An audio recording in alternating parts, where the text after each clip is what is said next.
Thank you. Welcome, everybody. We're going to call this city council meeting to order at 5:30. It is Wednesday, October 4th, 2023, and we'll ask first for a roll call. Council President Kaiser. Here. Councilmember Huggins. Councilmember Murray. Here. Councilmember O'Mara. Tim, are you here? Yep. All right. Unusual circumstances tonight. Councilman Huggins is in Africa, so it was tough to get her on the phone to attend. And Councilman O'Mara came down with a flu or cold type bug, and he's with us by telephone. Thanks for being here, Councilman O'Mara. Under the circumstances, we really appreciate it. We're able to keep moving with our agenda and a quorum. We will stand for the pledge, and then Jim Taylor will give us an invocation. I pledge allegiance to the flag of the United States of America and to the republic for which it stands, one nation, under God, indivisible, with liberty and justice for all.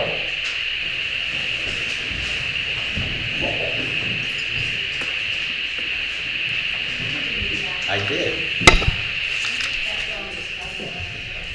It's when God's grace shall we pray. Dear Heavenly Father, we thank you for the blessings that you bestowed upon our nation, state, and city, and all of its people. We beseech you, Lord, to beseech this council with wisdom and justice. We pray you will bless our emergency personnel, our police, fire, and EMTs. And bless those young people who serve in our military, preserving our freedoms. Lord, take a special blessing upon these young people that are here tonight, who may be called upon to defend this nation. We ask these things in your holy name. Amen. Amen. Thanks, Jim. Council, next item is the action item A to approve the agenda. Questions on the agenda? No. All right. We're having some technical problems, Mr. Chairman. If we could hang on a second here while we get this phone working for Councilman O'Mara. Mute your phone unless you are on to speak. It sounds like he's doing something to that. I don't know what.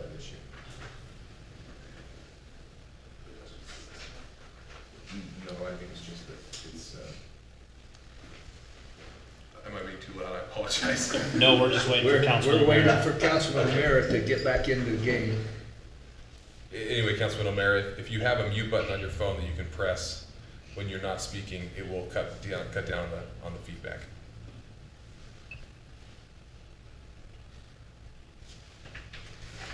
Councilman O'Mara, can you hear us okay? Yes, I can hear you fine. Okay, Mr. Chairman, thank you. All right. I move we approve the agenda posted September 29th at 4:30 p.m. Oh, I'm sorry, I'm the only one. I second. A motion by Kaiser, a second by Murray. All in favor say aye. Aye. Opposed? Aye.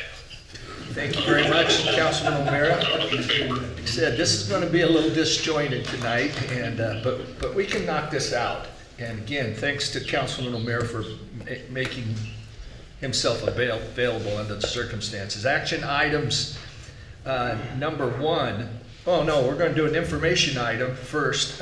Blue Line K9 Police Dog presentation. Is Jacob Fowler here?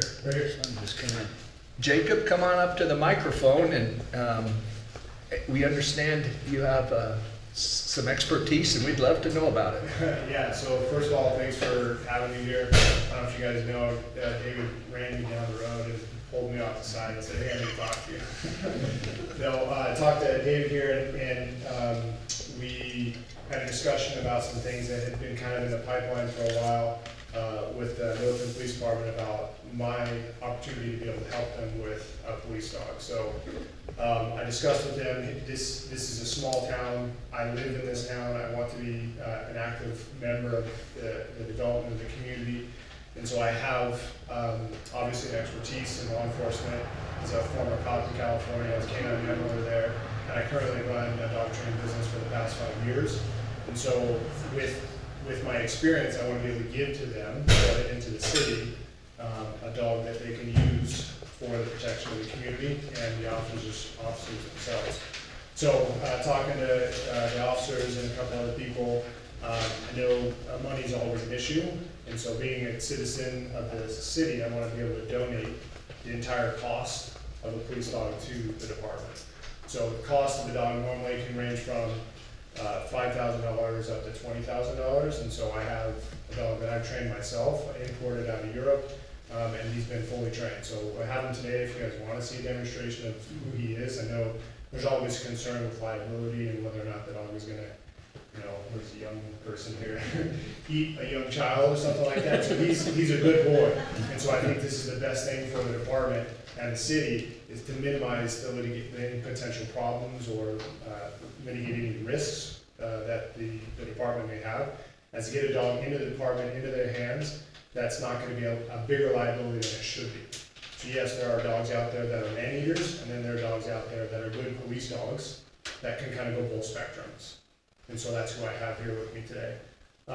So that's what I'm proposing, right? The budget, I know is always the city's concern, but again, as a citizen of the city, I want to be able to give back what other people are giving to me, not here, but in other places, and donate the dog with the opportunity to be able to continue his training for the next few years to ensure his success and then the department's success as well.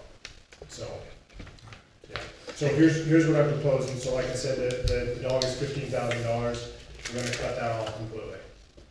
So with the promise to train with us to make sure that the dog is successful and the department is successful, an annual training budget of $7,200, that's 192 hours worth of training over the course of a year for $7,200.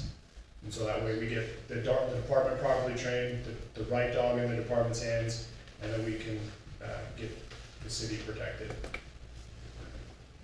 Questions? Sounds like a heck of a deal. Any questions for Jacob here? No, I've seen his presentations before. Okay. And I met the dog. Chief Smith wasn't able to be here and came in and talked with Becky. There was a conflict tonight. You want to come up and address that, please?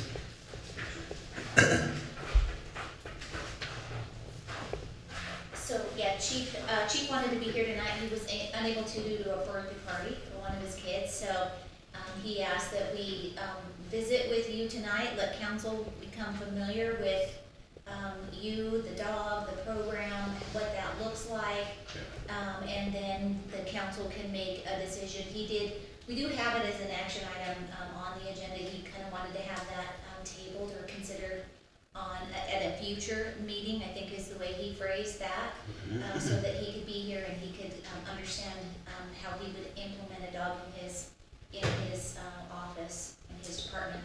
Yeah, I mean, Moving forward. so I mean, you ask me whatever questions you want to kind of get to know me or whatever. These social guys, I don't know. And Carly over here, she's one of our trainers. And just kind of a side note, part of our program is getting other people involved in learning about law enforcement and law enforcement training and canines. And so she is a protege of that program. So she's a criminal justice student with BSU, and she's one of my first interns.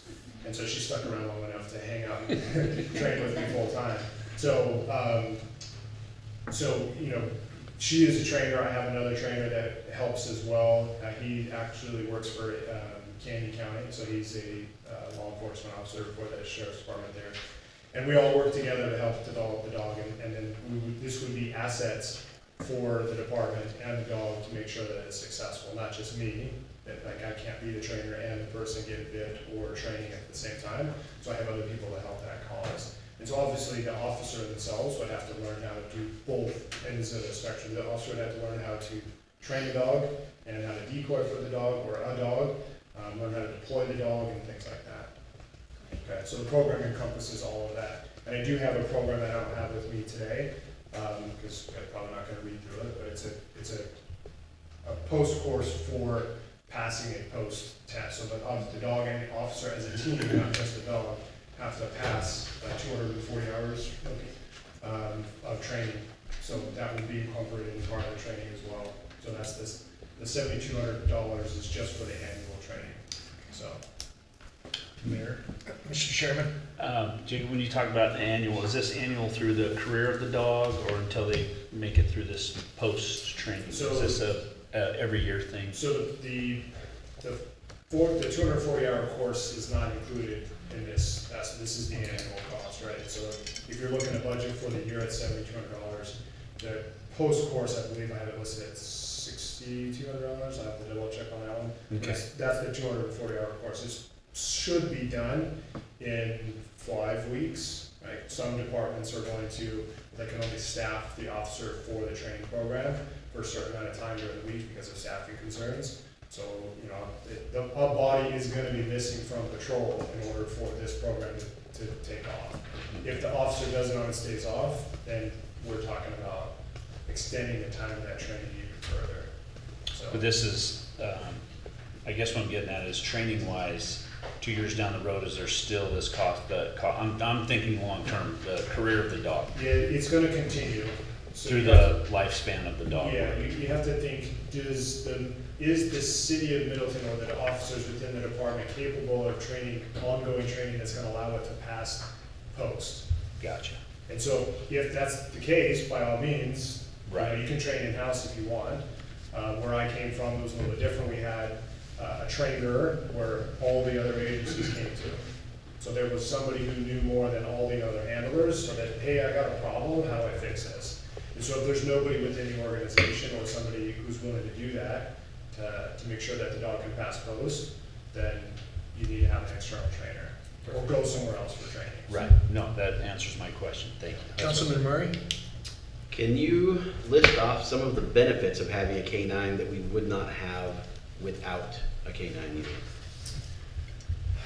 You know, speaking from personal experience here, I can't tell you how valuable it is to have a dog in a room such as this, or a school, or any kind of public event where you have this as a bridge to bring in the public and the police department and act as like the ability to like get people to trust law enforcement more. You have a dog that's fluffy, he likes chewing on his ball, the police are nice, we can come and pet my dog, and so it serves as a community resource for public relations with the city. Not only that, does it serve as a way to keep officers safe and the public safe. So the first thing that you want to think about when having a dog as a resource for the department to keep officers safe is distance. And so the dog's most valuable tool is its ability to smell and search out with its nose, not necessarily biting. Biting is the fancy stuff, but this being able to reach out and get away from the officer, keeping an officer at a distance. And so if a dog comes into this room, it's going to smell this entire room before the officer ever has to come in this room. And so now we've kept the officer safe. Anybody inside the building is safe as well, because we're using the dog to search in a way that prevents anybody else from getting hurt. So if somebody's hiding in that bathroom, the dog's gonna tell us somebody's in the bathroom, and then we go, okay, cool, nobody else is gonna get hurt until you come out of this bathroom. If you don't come out of the bathroom, well then cops do what they're gonna do tactfully, okay? And then as a presence for a situation that is highly volatile, where somebody needs, is acting out of control, just the pointy-eared dog with a good posture deters more violence than I could ever explain. I can't tell you how many times, as a cop, I bring my dog to a fight scene. There's a fight in the middle of the street. A dog comes out of the car, I'm attached to the leash, and now he's barking. Everybody disperses. So instead of 10 cops coming out to try to disperse the scene, we have 2-3 cops with a dog solving the problem in half the time. Okay, so it deters violence, keeps officers safe, and serves as a gap between the community and law enforcement. Those are, I would say, the top 3. I forget which one it was. Right now, the dog is either certified as drug and not bite, or bite and not drug, correct? It's certified as one of those, but the goal is to get them both bite and drug certified, is that correct? So he's not certified in anything right now. Okay. Yeah, Post does the certification, I know. But eventually, you believe he will be able to be certified both drug He and has the bite? capability of doing both. Okay. The only thing I would say that he hasn't been, at his age, like he should have had a better foundation in what we call tracking. So tracking is where the dog is gonna follow essentially the footsteps of somebody running from a car or a lost child or something like that. So that's something we could teach him, but he wouldn't have the same level of proficiency as if we had started him at 12 weeks old versus 24 months old. But his ability to hunt down something with his nose is incredible. So if I had a ball in the grass, I have a piece of property here in Middleton, I could put that ball in the center of the grass and he'll search for that thing for 15 minutes. And so in the course of searching for suspects, it would be the same thing. In the course of searching for drugs, it would be the same thing. He just has to correlate, what's in it for me? Why am I gonna search for 15 minutes? Yeah. Any So other that's- questions for Jacob? Mayor, What was that? Any other questions here? One more. Go ahead, and we'll get to Becky. I know Taylor had some worries about liability. Are you aware of her worries? Can you speak for her or no? So no, I won't delve into the liabilities associated with this. But I guess the comment for today would be that in general, the obligation is that if you have some sort of asset, animal or otherwise, that you have people who are qualified to handle it, and that the asset itself be safe. And one of the ways you demonstrate that is through certification. So, So no. yes, Okay. yeah. Yeah, if you don't mind, I'd like to kind of address the liability issue here. It is, and you're right, if the officer's not trained properly, you can't use the tool properly. And so the same thing goes with guns, right? If we put an officer with a gun in their hand and they don't know how to use it, it's the same problem. And so it requires training. And so whether that be training in the form of legal training, meaning I know what I can and cannot do, or in the form of hands-on training, which is where I come in. So I can't give the officer any more legal training, but if the officer understands what it's allowed to do, then I can make sure that the officer understands what to do within the law. So there is some risk with having a dog that bites people, but that's why we have training. And same thing with safety gun. Becky, if the dog were brought into the department and its owner, and its handler, if you will, changes, how does that work for the relationship going forward? So an officer leaves, new canine officer comes in, how does that work, or does it not work at all? Yeah, I'll clarify it two different ways. There's the officer and then there's the dog. The dog is resilient. The dog doesn't care who is paying it for work, so long as it gets paid to work. And so Rats is the dog that I have, is imported out of the Czech Republic. He's not sitting in a kennel right now thinking, man, I miss my old home. Right? So he's like, who's got the ball now? Who's gonna give me the ball to make me work for it, right? And so the relationship that the dog has is just, who's gonna pay me now? Versus, well, my old owner's gone, I don't wanna work the same way. On the other side, the officer that comes in, if they wanna take the dog next, well, then they have to go through an academy, they have to pass post. It's a team, not the dog that's being certified. And so the next handler would go and say, okay, well, I gotta go through this course, we have to build a relationship with the dog. The dog has to learn how to trust this handler, trust that they are gonna pay them somehow, because they don't work for free, they don't work because they like us, they work for payment. And so, there's really there's no problem so long as the new handler coming in understands how the dog is trained. Again, that's where I come in. And to kind of give you another reference point, in the military, they do something similar to this, where they deploy a dog to Iraq. And so the dog is sitting on station in Iraq for 2 years. But we don't keep a service member in Iraq for 2 years. There are handlers that come in and rotate out of that dog like a piece of equipment. So you have to look at the dog as much as it has a heart, it's still a tool. And so anybody can really use that tool if they know how to use it. Thank you. thank you, Jacob. You're welcome. Jacob, we're about 20 minutes into a 5-minute presentation here, so we really appreciate your expertise and the passion is sensed here. But unless council has more questions this time, we'll, you can see where this is going. We're kind of in limbo here till later. I would ask that perhaps when O'Mara's feeling better or Carrie's back, that I haven't seen your operation. Maybe I could make a 15-minute appointment to come down and see you guys and take a look at it, possibly with one of the other council members. Yeah, I'll certainly go to do that. All right. Just kind of one last thing, and I'll make it real quick, is that he is on the open market. So Understood. not to push anybody. If he's sold next week, Yes. where you snooze, you lose. Yes, sir. Okay, this is a ripping deal, there's no doubt about that, but we're probably not able to pull the trigger tonight. No worries, I'm okay with that. I Okay. have an estimate here of the discount. Yeah, if you'd leave that And with then us, try and- really appreciate it. Thank you very much. Thank you. All right. On to action items, consent agendas, consider approving minutes for city council September 20. B, consider ratifying payroll for September 22. C, consider approving accounts payable through September 22. D, consider approving the FCO for Crossing South Subdivision. E, consider approving the FCO for Willowwood Estates Subdivision. Council, any questions on the accounts payable? We had the last bit of the Hartley Light come through, 230,000, I believe. So a little over half of the number we're looking at there out of the accounts payable. So that came through before October 1st, so that's in there as well. All right, then I move we approve consent agenda items A through E. I second. Motion by Kaiser, second by Murray. Are you still with us, Tim? Yes, I am. Okay, all in favor say aye. Aye. Aye. Opposed? And that is unanimous, thank you very much. Action item number 2, at Chief Smith's request, we're gonna take that up another night. Do I need a motion to take that up in a future date and time, or are we okay to move on administratively? You're fine, just to move on, Mayor. Okay, thank you.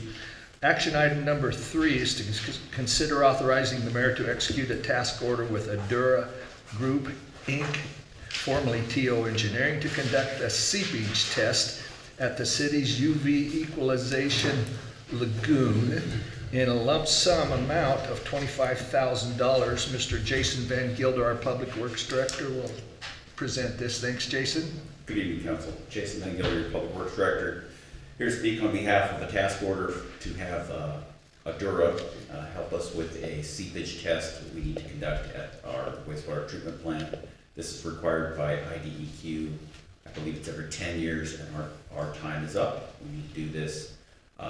It's taken us a little while because this is a non-typical lagoon, since it's got a floating liner over the top. The procedure's a little different, and we also have to do a little bit of modifications to our plant to get the water to flow to the right place at the right time, so that we can actually take this lagoon offline for the week or two that the test is going to need to be conducted. We had talked about this last week, and I'd asked to table the motion, and which we did, bringing this back at a slightly higher rate with a portion of it as a time and material allowance for the engineer to help us. This is specifically for the modifications to the plant. There's some places we have to cut holes and put some valves in and run some pumps to different spots, just because this is a unique configuration for the plant that taken a lot of thinking by some smart people to figure out how to do. So that's what's before you tonight is a task order with Adura Engineering. I'm glad to answer any questions. All right, then I move we authorize the mayor to execute a task order with Adura Group Incorporated to conduct seepage testing at the city's UV equalization lagoon in an amount not to exceed $25,000. I second. Motion by Kaiser, second by Murray. All in favor say aye. Aye. Aye. Opposed? And that is unanimous. Thank you, Jason. Hang on, stay up there, Jason. I'm here for it. We're gonna, item number 4 is to consider authorizing the mayor to approve the expenditure of $5,000 $760 to purchase a 64-ton ice kicker. Yes. Oh, that's 64 tons of ice kicker, excuse 64, me. yes. For up to Jason, ice you want to handle that for us, please? Yes, thank you, Mayor. This proposal is for salt to put down on our roads when it snows. Canyon Highway 4 uses this product. They used it kind of in returning a favor to the city by putting it down in a couple places earlier this year outside of an elementary school. We were pleased with the results. The cost is less than what we had been anticipating for a salt product. And we would like to try this for this year coming up. So we think we have a facility that can hold this much salt, and we'd like to give it a go. So that's what's before you tonight. Any questions? Yes. 64 tons will do how much? If we get, say, a few inches of snow, will it cover the whole town? If it will cover the whole town, how many times will it cover the whole town? How far will that go? What I'm told is that it'll be a couple storms. This reasonably should get us through the winter. We have traditionally only done the main arterial roads and not the subdivisions. I believe we're continuing that. Primarily, we're focused on the key intersections on our arterial roads, as that's the most prominent place, but I think we're gonna learn a lot as we go. What I've been told is that doing this is gonna reduce our plowing a lot, since we'll be putting it down and it'll have an effect for a while. The sand that we put down doesn't really get rid of any snow, it just makes it dirty snow. Gives you a little traction, but, so we're gonna find out, but I don't envision expanding where we're putting salt down now, or where we're putting sand down now. We're just gonna put salt down now, and learn as we go. So, of course, it will depend on what kind of winter we get and how often we're out there, but,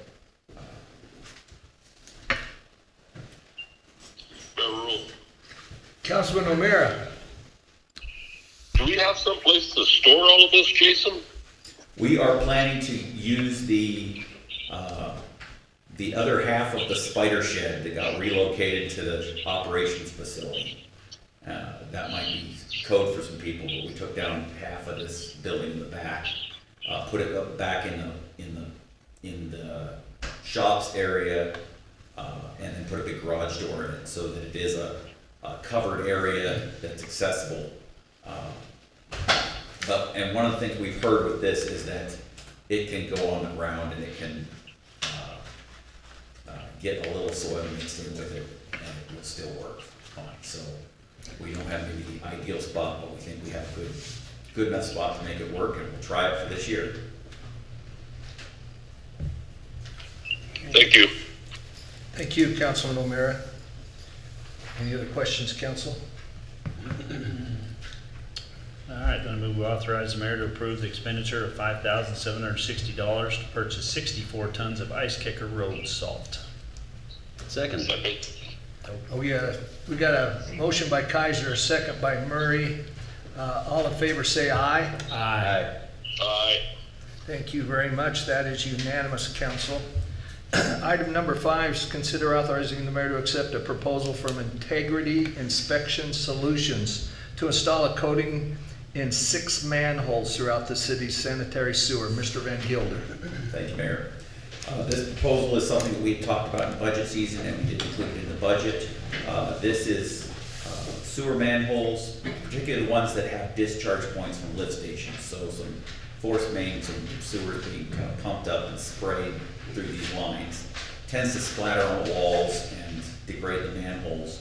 A number of firms sell a coating system to put on the walls of these systems that line the manholes and make them more resilient, make them last longer and easier to clean. Our operations crew has recommended that we target those first for some lining. So that is what we're doing here. We've reached out to a number of these vendors that each has their own kind of system. One of them declined to bid. We've got another bid. This was determined to be the most competitive bid. We also had our city engineer review the bids we received and the products that we were looking at, and they are recommending moving forward with Integrity Inspection Solutions for the amount that's shown here on the price, and I believe that amount is $21,610. Answer your questions or You have a Life different expectancy, what's that? life expectancy of these coatings. 10 years is maybe what the type of range you're looking for in a warranty. And we're coating concrete, Yes. okay? Mr. Chairman? JC, give me that amount again, because that's different than what we have on our What number agenda. do you have? $24,851.50. Yes, and let me, thank you for noting that. On the face of the proposal, you'll note that the last item talked about if they ran into some infiltration, they will bill us for the man hours to fix the leaks and some material to plug the leaks. They didn't specify how much. What I did was take their proposal, add 10 or 15%. But add a small amount as a contingency for that allowance to plug the holes where these concretes are leaking. You can imagine once you put a liner in around there, you don't want water coming through and kind of pushing from the backside and bubbling up these liners. So that's important to do. We don't really know how much that's gonna be until we get out there. It may be none, it may be a day or so at some of these spots. So that's why that change is different. Councilman Murray? Is this in your budget, or is this gonna be taking money out of some other project? This is budgeted, this was a planned budget for this amount, or for more than this amount. So if they put together this estimate per manhole, then they looked at the job? They looked at we sent them the records of each of the manholes, locations, the depths, So there's no indication at this point that there are the infiltration or leaks in, or there's no indication that there's not? We don't know? I don't know firsthand. Okay, I suspect we will find a little bit, but I think most of these we look at regularly, and I have not heard that any of them are particularly bad manholes. council, been working hard on this infiltration issue for the past 3 years. It'll kind of surprise me if there's any serious infiltration, would be the only bit of information I'd have for you on that. That's well said. Yeah, we have been working hard on that infiltration area.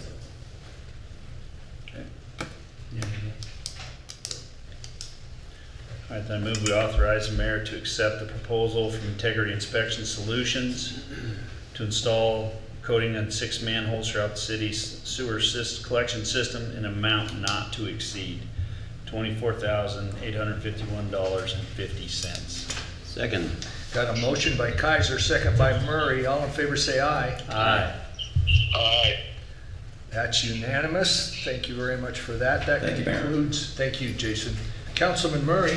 Well, Jason. Jason, hang on. I was gonna try to catch you before you left, so I didn't bring you back up. Do we have a delivery date on the crossing lights? I do not. The quote was for, I believe, 6 to 8 weeks. Okay. We authored it the Thursday or Friday after the council meeting, so they are more. Sorry, I was just trying to catch him while he was up Yeah, for no, Mike. no problem, no problem. All right, we're to the public comments portion of this meeting, Amber. If you would bring me the sign-in list.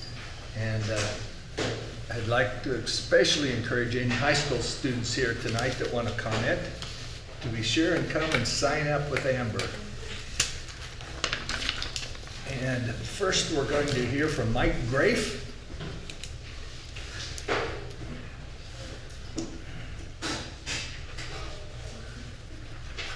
Mike Grafe, 1889 Ridgeway, Middleton, Idaho. I got an attaboy, and it's for those two right there. I brought up, I don't know if it was last meeting or a couple meetings back, on the intersection of 9th Street and Hartley. The sidewalk having a barrier, the weeds, and it was almost an impossibility to see anybody coming up the hill going east on 9th Street. And lo and behold, I went out there, I think it was a very short time, and I didn't see her in her high heels there with a weed whacker or anything like that. But somebody went out there with a weed whacker and knocked the weeds down, and they pulled that barrier down, and that is a tremendous improvement. I really appreciate that. My second one, it's not probably an attaboy, and it's about something that was in the last council meeting, and I know we can't talk much about that after the fact, but I was very upset to say the least when I left that meeting, and I left it early. When developers come in and present development agreements and plots and all that, well, all that kind of stuff they gotta do. If something is not signed, sealed, and delivered, the thing should be tabled and there should be no more discussion on it. And there was a situation there that was with a development agreement that was not signed. A development agreement that's not signed is worth just about what this is worth, and that's nothing. That's the whole contract between the city and the developer.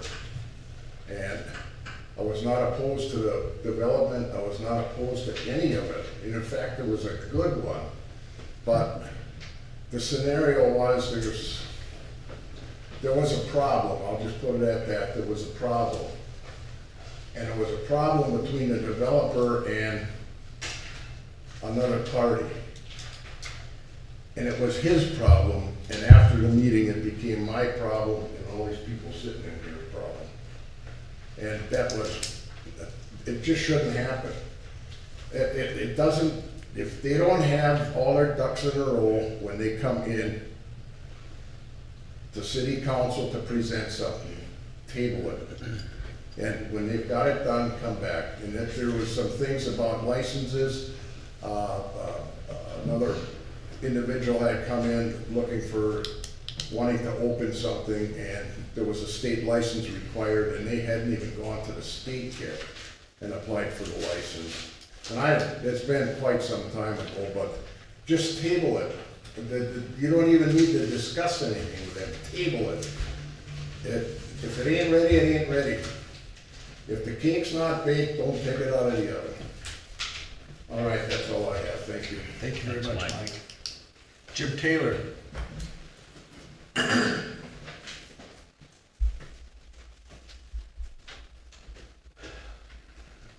Long ways up here. Jim Taylor, 1052 Triumph Drive, Middleton, Idaho.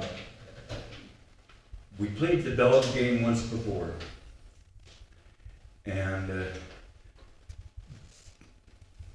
dog's twice as old as should be, whatever, that's not the big thing. But the dog ain't the big thing, it's the personnel that runs it.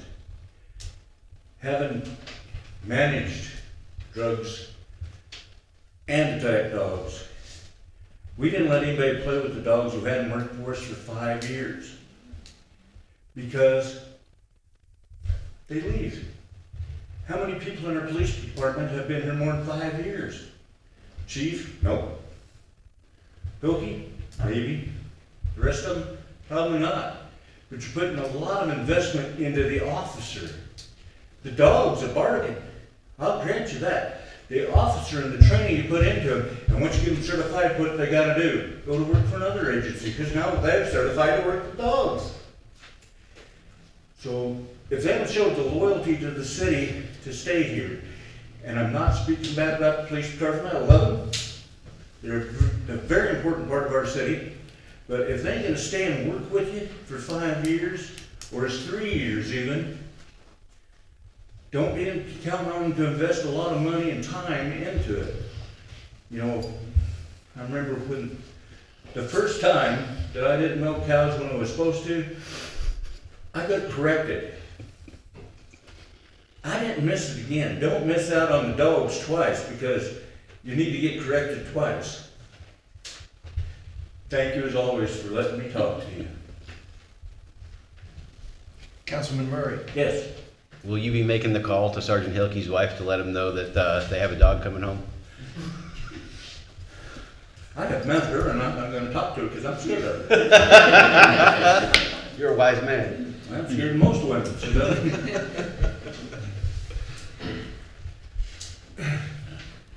Any other comments on my lack of courage? No, sir. Thank you, Mr. Taylor. Patty Crawford.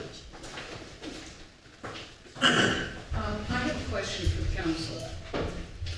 The minutes that I'm looking at is that I either came before the council on April 19th or April 5th. And I asked that we would move the public comment from the end of the meeting to the front of the meeting. And the purpose and the point that I had in this is the community, or the council, represents us as community. We voted for you, and we want you to hear what we have to say. Consequently, I would like you to have my input before you vote, rather than after you vote. Now, when I made that request of the committee, I've never received any comment back, other than it's reflected in the 19th of April comments, and nobody's contacted me, and I've heard nothing about it. So I'd asked the council, what is the status of that? It doesn't appear to have changed. You're still taking it at the end. And if I want to impact what you're doing, that I voted for you to represent me, I want you to hear me. Thank you. We'll respond to you in writing. It looks like Councilman Murray want to respond to you now. Specifically regarding land use, my understanding is that we can only hear after, because when we start getting input, the applicant has to be able to have a chance for rebuttal, and it opens up a whole bag that we don't. But for other issues, you know, like say the dog that we just did, things like that, I don't believe there's any legal complication to that. Mr. Murray, would it be okay, advantageous, and serve both sections if we did if you did comments before and comments after, so that it doesn't jeopardize such as a land issue as you indicated? It's worth, we could discuss it as long as we made sure there was a clear delineation between land use being after. And I'd be more than happy with that. Thank you. And we also can't receive information about land use prior to the applicant being here. So for example, if I see a development on the coming agenda, right? Mm-hmm. I'm not even supposed to so much as drive out to the site to look at it. The same as if, let's say you got a speeding ticket and you want to dispute it and you went to court. You wouldn't want the judge to be biased against you in some way by, you know, maybe it's your ex-brother-in-law, right? And so he would be biased against you. We're supposed to be as neutral as possible, because that land use is the quasi-judicial function of this body. Do you think it would be advantageous to receive comments from the community prior to your meeting on some items? Yes, absolutely. I can't make a decision on my own, and Rob can't make it on his own, so it's something we'll have to discuss, and I'm not opposed to it. I just wanted to make sure you understood that there were certain And I rules that we have to appreciate follow. the clarification. Thank you. Okay, again, we'll respond to you in writing and get that to you. Okay, is there anybody else that would like to public comment at this time that hasn't had an opportunity? All right, that'll complete public testimony at 6:13 for public comments, not testimony, comments. Council, any other comments tonight? Tim, you still with us? Yes, I am. I have no comments tonight. All right, Thank you, Mayor Rule. Councilman Murray? Boy, I had something and it went. Yeah, let's see if Chairman Kaiser has anything. None tonight. All right, has it come to you? Not yet. I would like to, Douglas, would you mind explaining to the high schoolers we have here about quorums and why we had to have Tim here, otherwise we couldn't have the meeting? Yeah, and I'll try to keep it brief. The members of a city council don't have any authority, in essence, that arises out of them individually. The authority they have arises because they're a member of a body, of a governing body.